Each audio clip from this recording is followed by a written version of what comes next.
Guess what? May 1st was yesterday. That's how it goes, right? I'm your host, Andrew. This is Crypto Espresso, your teeny tiny shot of daily crypto headlines. And Justin Timberlake, you got nothing on me, boy. First up, Bitcoin has rebounded a bit after falling off a cliff this weekend. According to CoinMarketCap data, Saturday night saw the world's biggest cryptocurrency hit lows of about $37,600. Further data from Coinglass shows that Bitcoin fell by 17.3% last month, its worst April performance since 2013. There's general financial unease as the Federal Reserve's Open Market Committee gathers for a key meeting on Tuesday and Wednesday, where the interest rate is expected to be bumped up by half a percentage point. An increase of this size hasn't been seen in 22 years. Bitcoin is flat over a 7-day time frame, but many altcoins are nursing double-digit losses. Solana suffered a 7-hour outage over the weekend, the embattled blockchain's 7th blackout so far this year. The proof-of-stake network was overwhelmed by a record-breaking 4 million transactions per second. This affected the production of new blocks, and it's believed that bots using the NFT minting program Candy Machine were to blame. Sol plunged by more than 10% in a matter of hours on Saturday night as the chaos unfolded, hitting lows of $82.91. Repeated outages have put Solana's reputation as an Ethereum killer into doubt, and some traders warn that these blackouts mean the network is too unreliable. Warren Buffett has declared that he wouldn't buy all of the Bitcoin in the world for $25.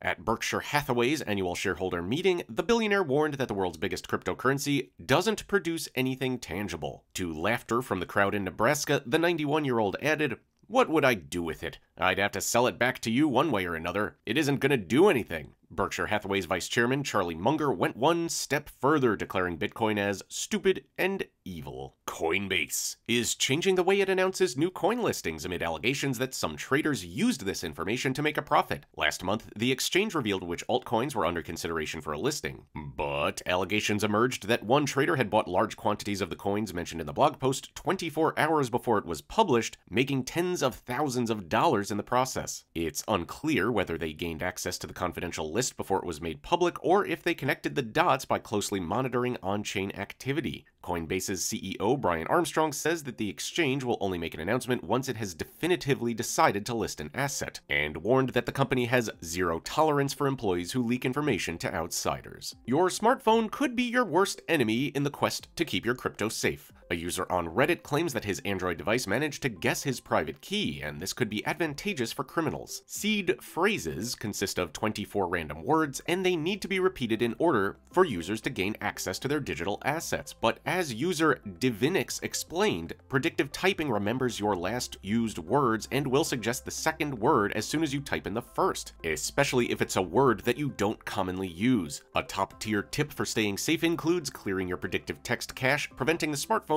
from remembering distinctive words. Well, here's one way that you can make money off of crypto without actually buying any. An investor who bought a crypto domain for $16 claims that he's now managed to sell it for $435,000. In a Twitter thread, Crypto Felon revealed that he was approached by GoDaddy, who said a multi-billion-dollar exchange was interested in buying the website address for $500. He turned them down and insisted on being paid 10 Bitcoin. The shrewd negotiator managed to hold his nerve through weeks of talks, and even turned down $200,000 at one point because he knew his worth. And finally, the Wikimedia Foundation has announced that it will no longer accept crypto donations. Wikipedia's parent company had first started accepting Bitcoin all the way back in 2014, as well as Ether and Bitcoin Cash in later years. But in a new statement, the organization said that it was pulling the plug after receiving feedback from volunteers and donors and closing its BitPay account. It follows a 3-month discussion within the Wikimedia Foundation's community, which included a poll that asked whether support for crypto donations should be withdrawn.